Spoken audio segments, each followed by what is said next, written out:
New alarm bells ringing tonight on the coronavirus outbreak in this country. Doctors say the virus is spread through droplets when someone coughs or sneezes. And I think the business community, it's in their interest that people actually stay home and stop the spread. For a business that can allow more employees to telecommute, we want you to do that. Hi, friends. I'm Andy Paul, host of the Sales Enablement Podcast, and I want to encourage you to listen to my brand new special 6-part podcast mini-series titled Selling with Purpose. The team behind Sales Enablement Podcast and I put together this incredible series of inspiring conversations exploring what it means to sell with a mission greater than just hitting your numbers in this era of COVID-19 and beyond. So tune in to hear from world-class enterprise sales leaders and learn how their 6 companies will close $50 billion selling remotely.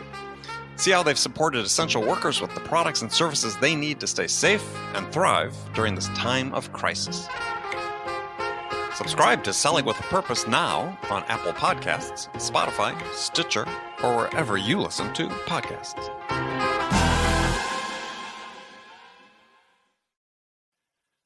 Guided selling from RingDNA makes your entire sales team more effective by revealing exactly what reps should do and when to do it. Guided selling works by transforming sales data into a curated list of prioritized sales actions. So when reps start their day, they'll never again wonder which prospects and accounts or hot inbound leads to reach out to next. Guided selling even shifts reps' priority in response to real-time buying signals.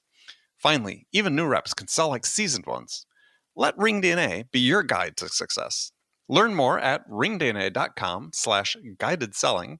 That's ringdna.com/guided selling.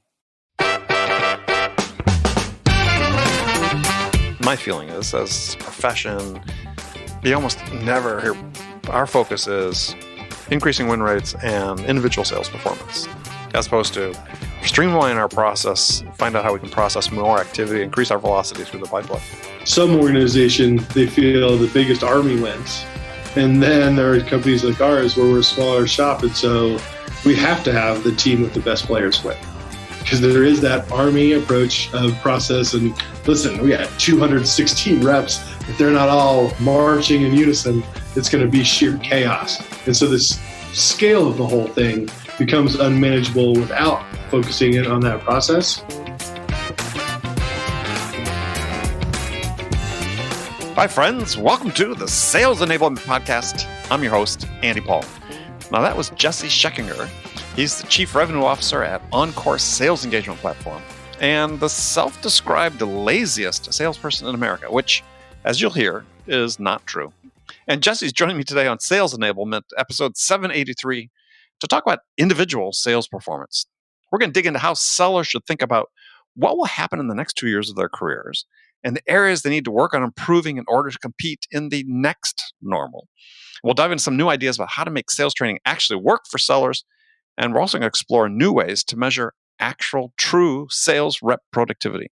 All this and much, much more. But before we get to Gessie, I want to let you know that the whole team of people who work to produce this podcast are incredibly grateful for all of you who support us by listening to the show, telling your friends, sharing it on social media, and most importantly, subscribing to the show and giving us your feedback in the form of a rating and review. And if you haven't already connected with me on LinkedIn, please do. LinkedIn, normal stuff, /real Andy Paul. All right, let's jump into it. Gessie, welcome to the show. Oh, Andy, thank you so much for having me.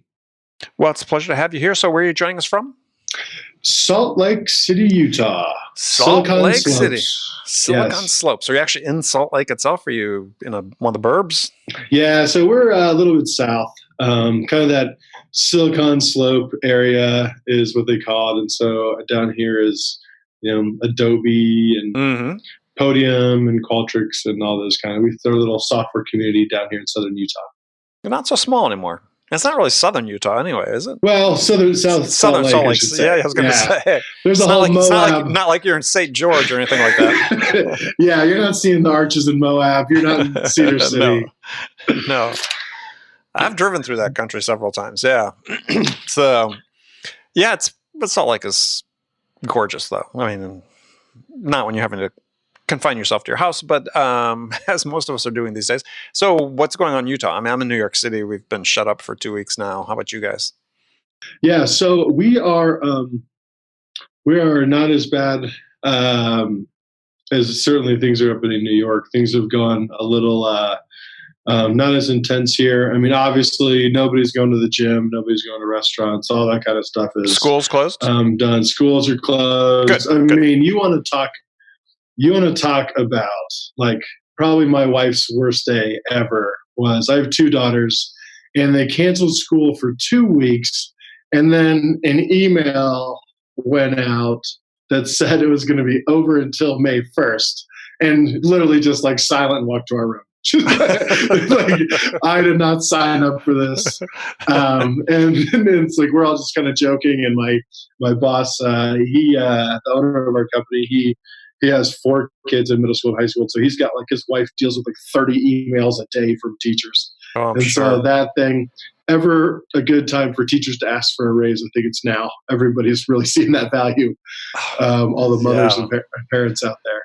Yeah, I know parents are served. My wife's oldest daughter is a psychiatrist, pediatric psychiatrist, and she's doing remote sessions now because they're not doing them in person. And basically, parents are treating it like babysitting sessions. You know, they set the kid in front of the computer and say, "Okay, see you later." It's like, no, you got to stay here so the kid stays here. The kids all get up and walk away. So. All right.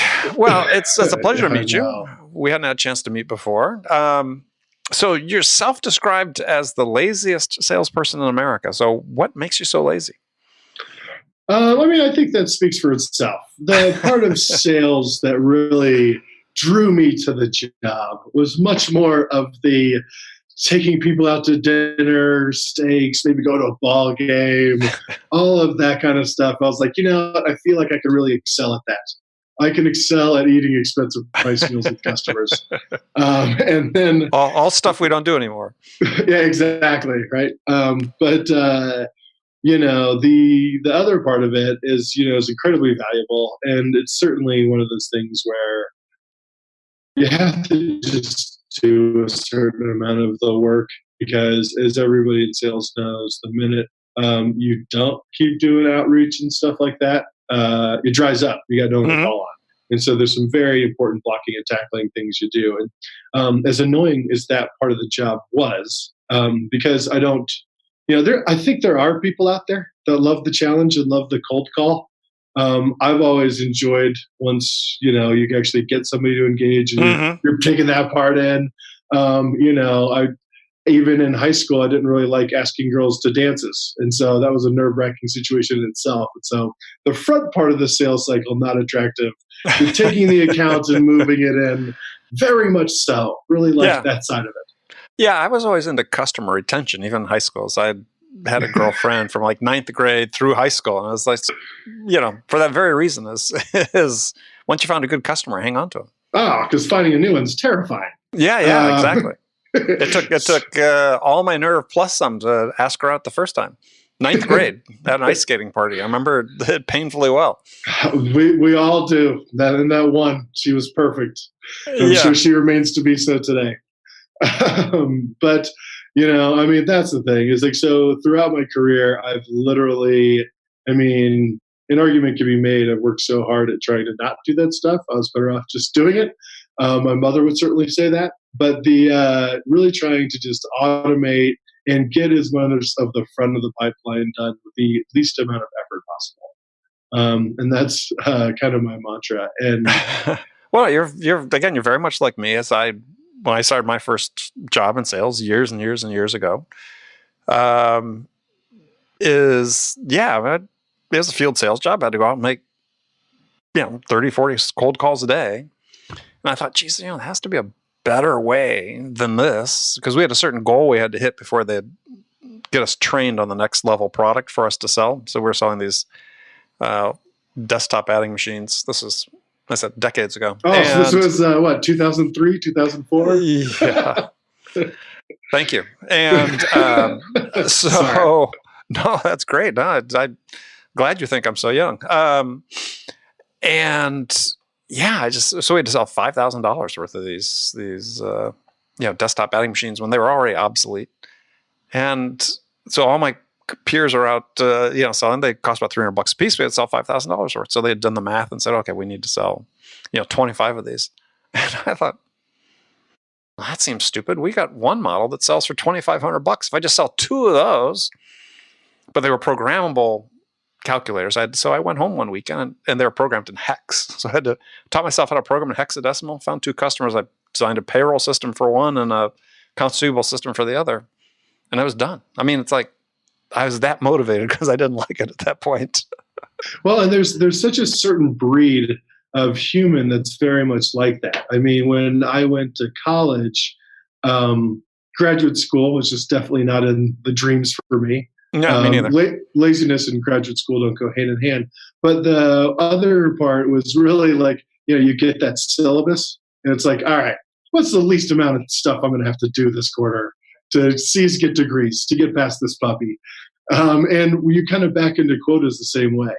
And you kind of back into your bank account the same way. It's like you get these sales goals.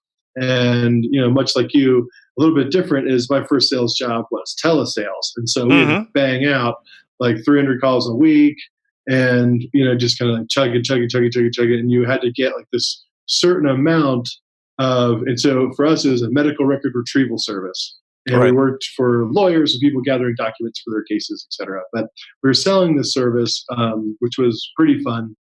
But we had an amount of records that had to be retrieved like per month for our quota.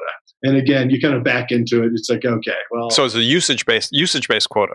Exactly. Which is where you're like, all right, well, here's the deal. These guys are on suicide watch next to me trying to bang out all these calls.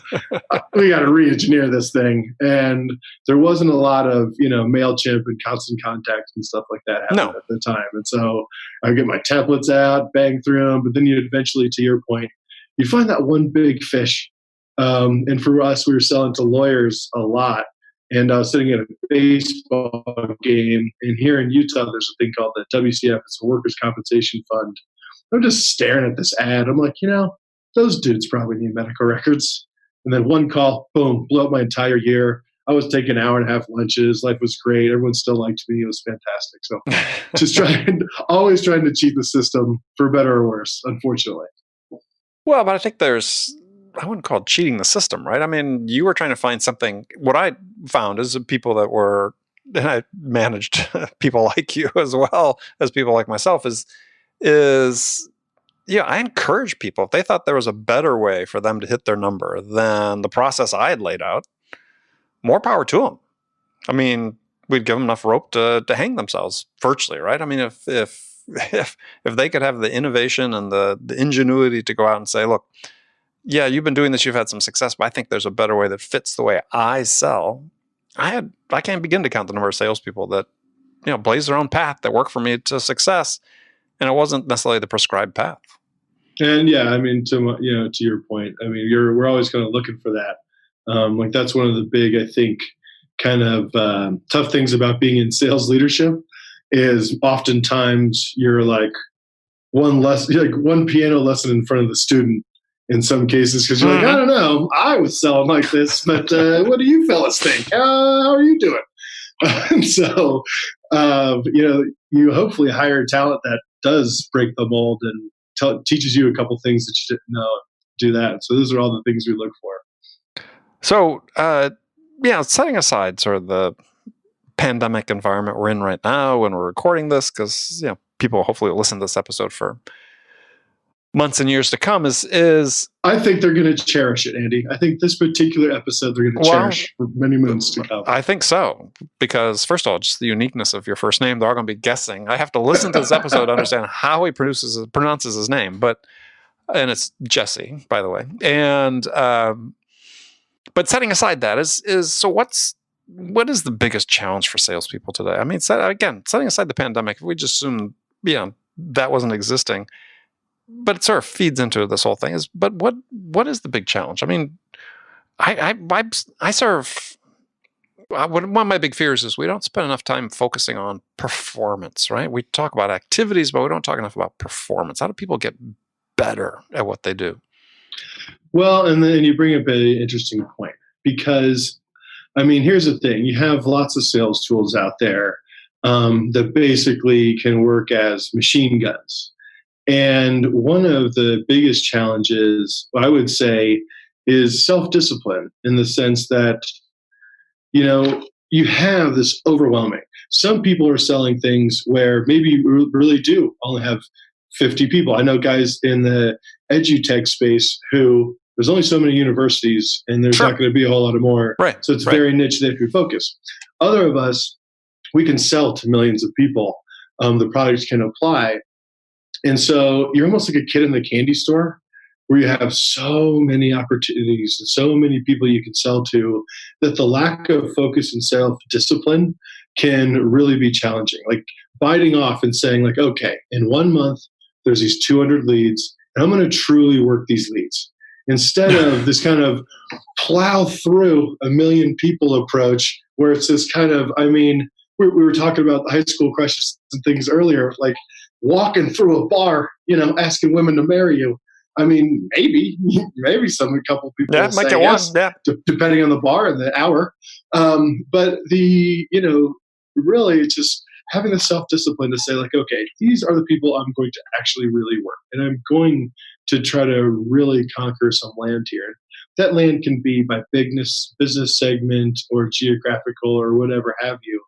But that temptation to try to gain so many prospects so fast that it's, from an activity standpoint, you're not really climbing a mountain, you're just on a treadmill, to throw it out there. Does that make sense? Well, it does. I use the phrase a little bit differently is, and I wonder if you're seeing this in maybe not so in your company because you're running sales, but in other peer companies is that, there's so much emphasis on just sort of this volume that, to your point about walking through a bar and propositioning or proposing, to every woman that you want by, is you're just playing the odds.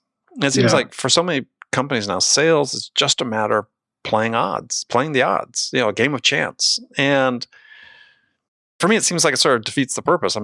You really have the ability, if you want to take the initiative, to say, look, I don't have to play the odds. I can improve the odds in my favor if I invest in my skill development and so on, or if the company helps me along that regard. But it doesn't seem to be a focus for too many companies. Well, and I think the challenge there is that, in these broader facing companies where activity is so focused on, and there's a lot of smarter people than myself that could talk about client profiles and building client profiles and those type of things. But I think that the way we combat that is finding out what areas of business where we can bring the most value. Who are out there that have the biggest pain point that we can solve, and that's how you kind of up the quality game versus the activity game. Instead of essentially you can't be a plumber knocking door to door asking if anybody's pipes are leaking. You could. It's you certainly it's like walking can. to the bar. You might get one or two to say. Well, so let's look at your company. You sell a product, as I understand that's a little more geared to SMB market, right? Yeah. So we have OnCourse, which is a sales engagement platform, and define that, because there's a lot of definitions for sales engagement. Yeah, and we try to make ours as pixie dust nice as all the rest of them. You do have CRMs, and the reason we call it something different is because we have all that generalized CRM functionality when it comes to client history and information, opportunity management, task management, pipeline, all that kind of stuff.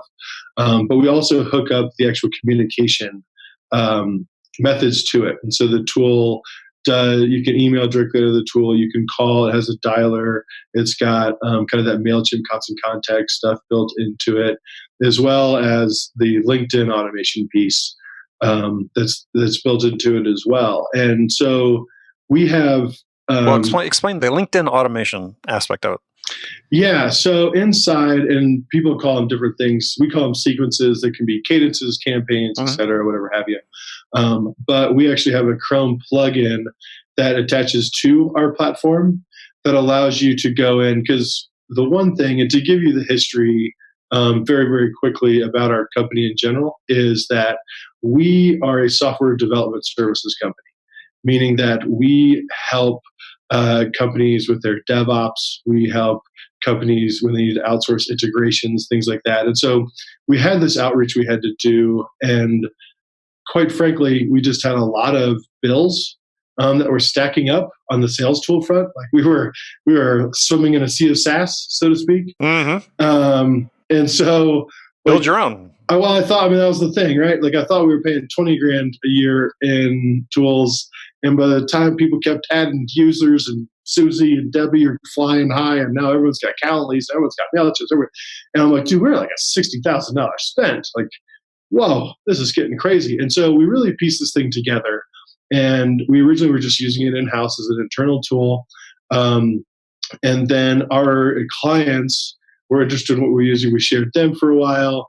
And then lo and behold, someone actually spent money on it, which was cool. Because money always helps. And so a couple people bought it, and I was like, well, what the heck? Let's give this thing a shot. So that's largely where we came from. And so what we like to focus on, talk about this pain point and the value, are large corporations. They really do love the Salesforce with the SalesLoft or Outreach.io. And then they have they love these large specialized companies like that, where the people that I want to help are the guys that are doing between, maybe 5 to 50 million in sales, really need all that juice. But like me, they kind of felt the pain of that's a lot of logins, a lot of tools, and a lot to manage. No matter where your sales team is working from, RingDNA can enable them to be more productive and effective. RingDNA offers a complete platform for remote sales teams that gives reps the tools they need to connect with more prospects and create more opportunities and drive more revenue no matter where they're working from. And managers can get real-time insight they need to coach reps to success. Win more deals from anywhere on the planet with RingDNA. Learn more about how RingDNA helps remote teams at ringdna.com/remote work. That's ringdna.com/remote work. New alarm bells ringing tonight on the coronavirus outbreak in this country. Doctors say the virus is spread through droplets when someone coughs or sneezes. And I think the business community, it's in their interest that people actually stay home and stop the spread. For a business that can allow more employees to telecommute, we want you to do that. Hi, friends. I'm Andy Paul, host of the Sales Enablement Podcast. And I want to encourage you to listen to my brand new special 6-part podcast miniseries titled Selling with Purpose. The team behind Sales Enablement Podcast and I put together this incredible series of inspiring conversations exploring what it means to sell with a mission greater than just hitting your numbers in this era of COVID-19 and beyond. So tune in to hear from world-class enterprise sales leaders and learn how their 6 companies will close $50 billion selling remotely. See how they've supported essential workers with the products and services they need to stay safe and thrive during this time of crisis. Subscribe to Selling with a Purpose now on Apple Podcasts, Spotify, Stitcher, or wherever you listen to podcasts. Right. And so that's really where we hunker down, is those small business guys. Yeah, the non-Salesforce ecosystem, if you will. Yeah, the other 80% of the market. They have a strong hold of that 19 that a guy like me is not chipping away at anytime soon. Well, I find it interesting because in the CRM space, especially for small businesses, is clearly someone's doing like you guys doing the calculation that there's a ton of opportunity here because Salesforce notwithstanding, there's been a huge influx over the last 5 years of small business CRM systems. Oh, I mean, no doubt. Like we run into the wildest competitors. I mean, there's a company out there who they have a CRM system specifically for elevator repairman. I mean, it was not a niche I thought of, but when you actually think about it and think about all the elevators and all the hotels, makes sense. It's like, I'm like, hey, dang it, should have thought of it first. Yeah, well, I think, certainly you can say there's validity in trying to niche down as far as you can. So do you have specific niches that you guys are after? What we did is we made the tool as configurable as possible. And so the real thing is that your business was selling effectively far before a software came in to join the club, so to speak. Potentially it was. Yeah. And so the really thing is like, how do we bolt on and amplify your existing sales process and not try to convert you into the structure of how we can sell? And so letting the tool really configure and niche down to what's important about your clients, the proper sales cycle. We can do multiple pipelines. So if you have lots of products that are sold in different ways, we can facilitate all that kind of stuff. And so that's a lot of what the tool strives to do is we kind of handle that niche problem through configuration. All right, so let me sort of diverge here from Sure. Has automation helped salespeople? Well, a guy like me, I have to absolutely say yes. Not only because my paycheck counts on me saying yes to that question, but also that it has drummed up leads. And I think the more the answer that I would say is that it's responsibility. What automation is going to do is it's not going to take away from the personal touch of sales. There is something, but it seems to be heading. I mean, some companies implement it that way, right? We talked about before. It's mass. It's just quantity. That's all we're really concerned about. Yeah, blast through, and you eventually find the person that you're looking for. Yeah, and it is a shame because it gives them the tool. I mean, it gives the generalized practice a bad name, but you can do it in such a way where you're only automating the things that make sense to automate. And I'll give you an example, right? So sure. If you and I are on a phone call, I'm walking away, and even this podcast, I'm going to walk off, I'm going to send you a thank you note, okay? And if we had something else we were discovering, we have a meeting. So I'm going to go, and I'm going to write out that thank you note. And then while it's fresh in my head, I want to think about the next 3 things that I was saying to you. So I'm like, okay, I'm sending it to him on Wednesday. I'm going to do this. I'm going to follow up with this note on Friday. And then the second Tuesday, I'm going to send this just in case he never responds. And I can jam out that thing. And that's something where automation really helps because now I've kind of checked the Andy Paul box in my head. It's like, all right, that guy's covered. And tools will alert you, and there's all kinds of fail-safes around that for when you respond and things like that. But as an example, something that you can automate, delay, and put together. Again, some of the basic, thank you for connecting. And you can have, I mean, sure. And I know that you've talked about LinkedIn selling on previous guests and stuff like that. And so I know there is a lot to that, and that people are getting basically propositioned every single day through LinkedIn, especially in this current climate. But there is a way to do that where we all know the difference between we see somebody, and some of it does feel a little fake. I don't think they really are curious about my business to a degree, but you do have, like, oh, yeah, really? You're sitting down like, gee, I wonder how Gessie and OnCourse is doing. I wonder if he's okay. So I don't think that's really happening, but I do think there are, organic, especially when you come and as you work the degrees inside, like your first degree, second degree, third degree people, I think there are organic ways to create that conversation. And what we're big on is literally all we do is just drill to find out if there's a pain. If there's a pain point that we think we can solve, we're going to go hard on the pain and see if we can't convince that person that we're the right person to solve it for them. If it's not, we just lose fast and move on. And you do have to do a fair amount of automation to at least get to that first level. And so automating kind of that generic message of first 2 steps will then allow you to focus and kind of personalize the second half. Does that part make sense? Well, yeah. So give us an example of how you guys use that in your own business then. So we will go and just, let's say, and by the way, LinkedIn puts rules on this. So Sure. You can only, it's actually, our relationship with LinkedIn is quasi-adversarial in the sense that I think everybody's they're not thrilled about automation. They're not thrilled about automation. But I got a couple of really smart guys at Bangalore that can figure it out. And so you can only request, 100 to 150 new people per day. You have to have 28 seconds in between those connections or you'll end up getting thrown in the penalty box. And then you can also have so many open invites, et cetera, et cetera, et cetera. So we'll go and through those rules through the Chrome, we'll always be reaching out to people and we'll have a very simple generic message of, because, some of the people in the same network would like to add you to the network, blah, blah. Then we send a little thanks for connecting. And then large times, people are generally more polite on LinkedIn, even on the phone, I find. And so people will engage, and then we're doing more responding and questioning than we are actually kind of wham, bam, thank you, ma'am. So once they've accepted the connection, then they get the first substantive outreach. Exactly. Well, you say thank you, you wait a couple days, and the whole point that I try to tell my team, it's like, reining in a bunch of pit bulls, is, just don't throw up the value prop at them. Like,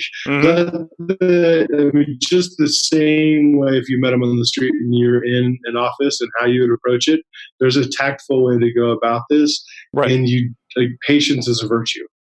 And don't go rushing it, because you can very much be offensive in certain situations when you do rush it, Sure. because their clients are going to feel that. Yeah. And so automating the first half and then really drilling and spending your time where it's the proper way to burn calories, right? And like the message being, there's stuff that we need our minds for, and we should burn our calories doing that. And there's stuff that's going to dumb down, just little automated notes and follow-ups and things like that we don't really need to burn calorie on. So we're really just saying, hey, don't forget about me. I'm still over here.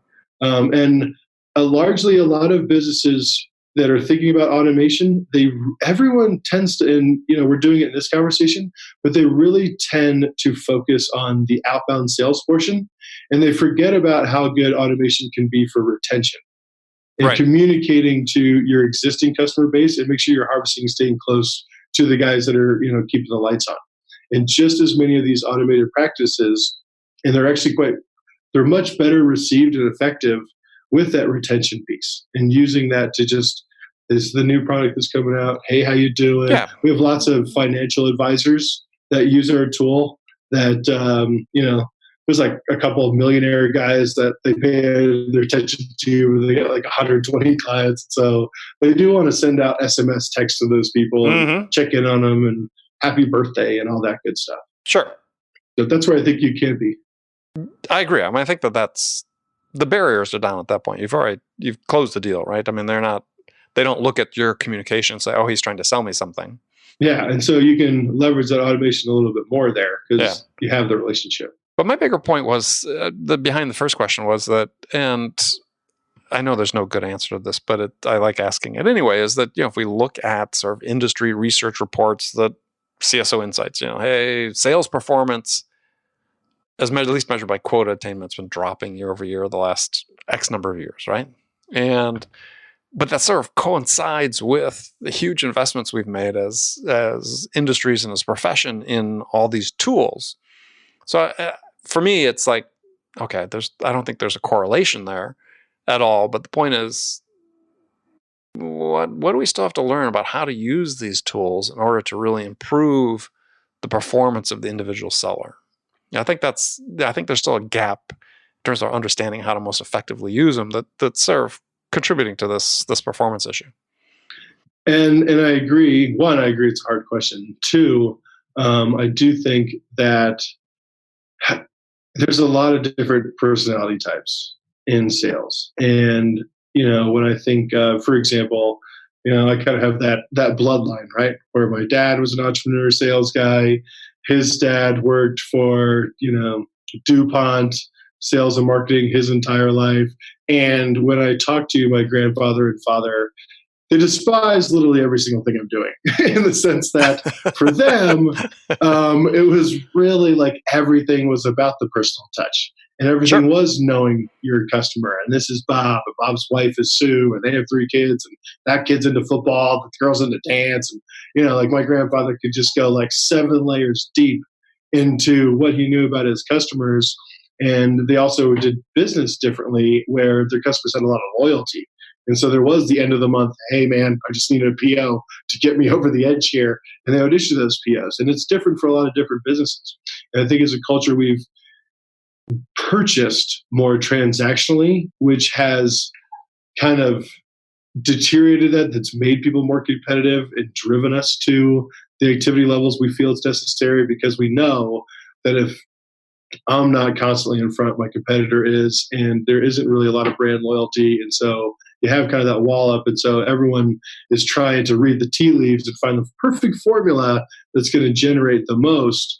And I agree with you. It can be very challenging. It does. I mean, in a perfect world, we'd all like to be my grandfather and have 20 great customers and never have to worry about them and, do all those things. But unfortunately, in today's market, especially with the SaaS space, It's just challenging. The business can't survive at that activity level.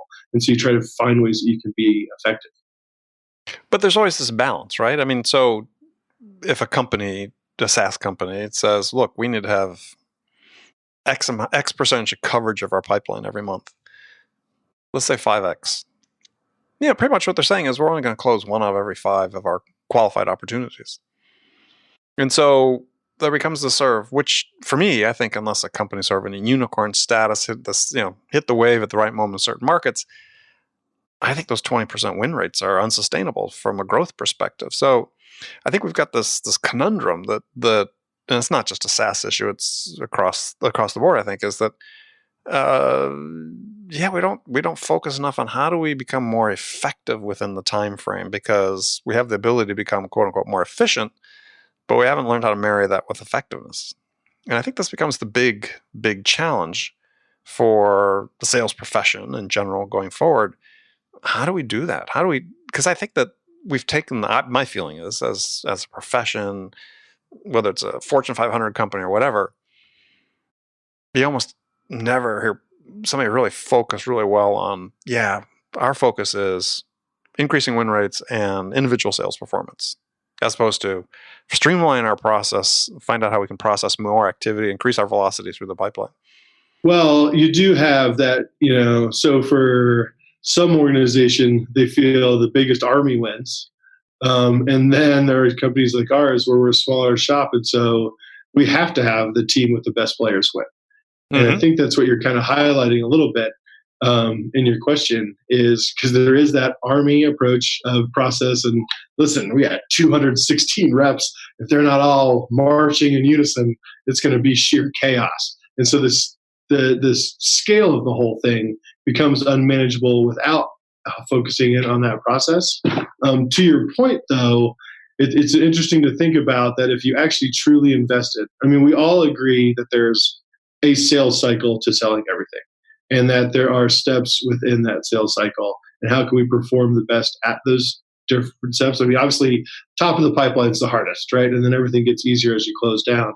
But how can we do better at those certain things? I think there's certainly an argument for what you're saying, into investing more into the individual players and getting that, because that would be, if you have a guy that could do 20 wins, or you got 20 guys that each get 1 win, the one guy seems easier to manage from my chair. Yeah, right.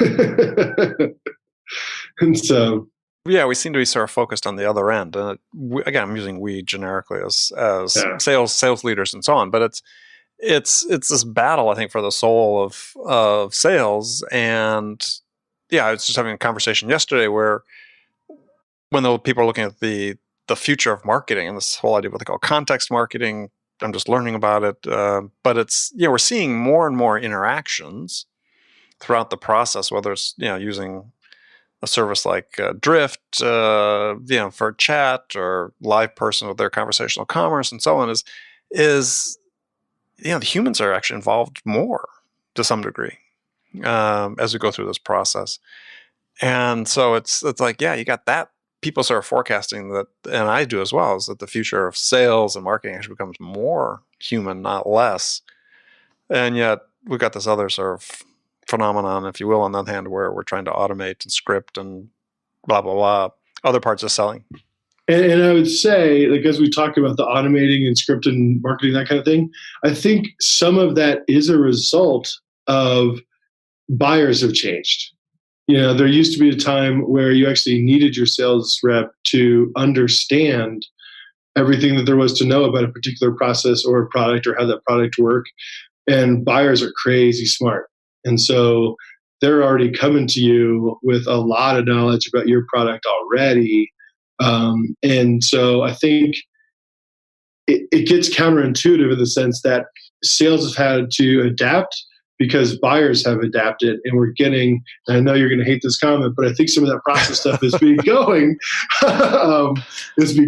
that, because we just realized that, like, all right, like and I know, everyone's going to hate me for this, but the sales relationship is important. And I think that is a retention game. I think at the top of the funnel, there is something to be said for automating and getting climbing through the weeds to find those people, and they are way more educated than before. And so you need to home in those closing skills. You need to home in the value of that portion.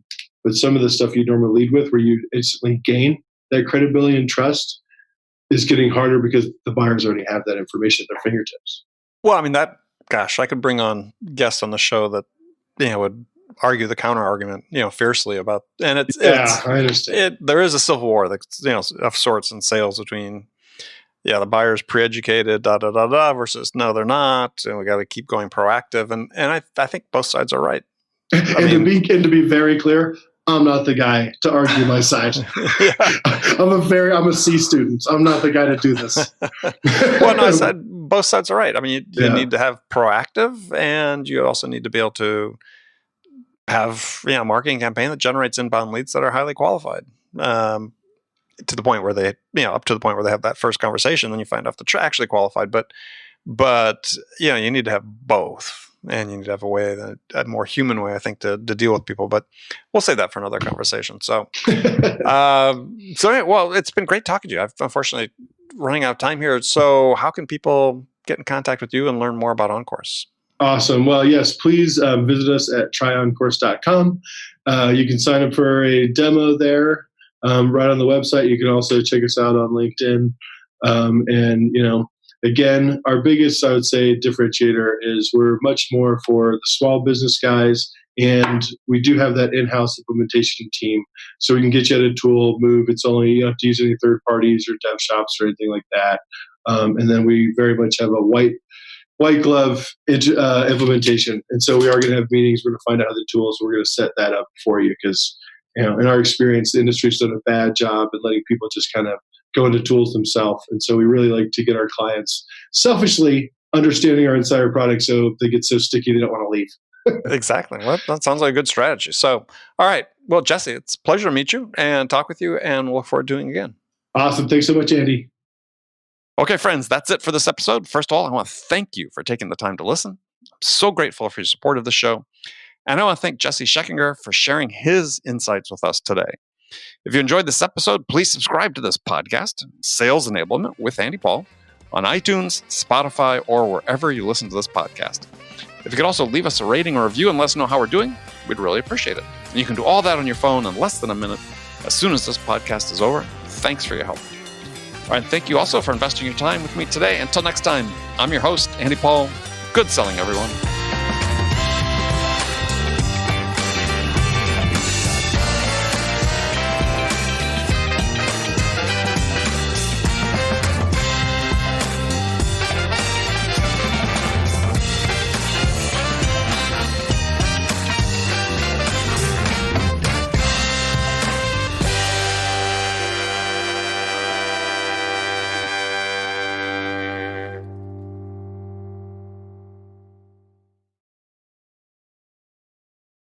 RingDNA is the leading sales enablement platform that uses AI to help scale business growth. Trusted by the top companies across the globe, RingDNA offers a suite of powerful tools for every sales role. The RingDNA Dialer radically improves sales productivity and call connection rates, while guided selling helps reps know exactly what to do and when to do it. Conversation AI uses artificial intelligence to surface the most impactful coaching opportunities in real time.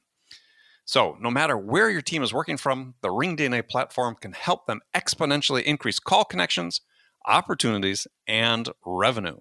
Learn more at ringdna.com/platform. That's ringdna.com/platform.